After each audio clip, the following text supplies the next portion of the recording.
Sometimes we get a little frustrated when people are constantly saying, just be positive, don't be negative. And that's great advice. I'm not bashing the advice. I've given that advice multiple times to myself, to my kids. But sometimes we don't know what to do when there's just not a way to be happy-go-lucky in the situation we're in. So what all does positive look like? And a word that's come into my life is the word resilient. And sometimes we're called to choose resilience versus a cop-out or passiveness. And so we can use fancier words for the positive and for the negative.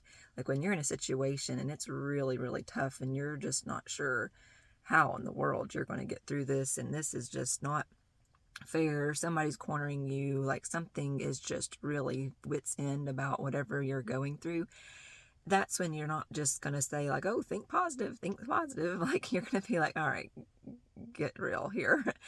The better question is, how can I be resilient? No one can corner you. You are not a victim to any outside circumstance in your life. And so in those moments where you feel like there's just no way out, I want you just to stop and just say,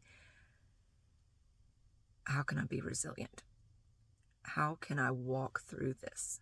How can I take the steps necessary, the loving steps necessary for me to not sit here defeated or to not be in an atmosphere of just total chaos or rage or circumstances that feel out of your control? How can I navigate this and push through and walk through the trial with resilience?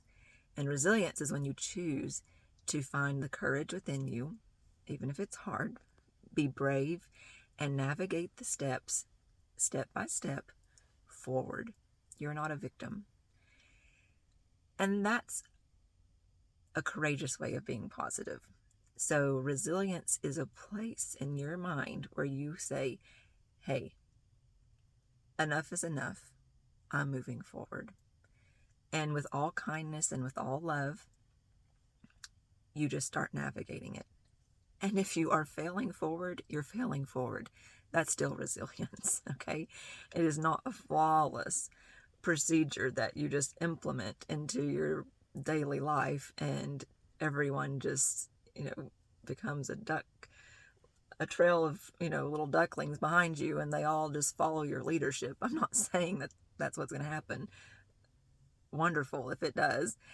But I'm saying you choose the resilience that you know you are capable of, and you start walking in love and kindness and courage, and you go step by step through each conversation, phone call, circumstance, and you just start taking the next step forward to the future you want, to the person that you know you are. You just stay in that, and you don't let the things around you and the circumstances around you to make you feel victimized. And so I've been working on resilience. It's a practice that's a journey for life. Like you don't ever just become resilient. You may be resilient in situations, and that is very commendable, but it's not like you accomplish the skill of resilience and you flawlessly perform it every day of your life.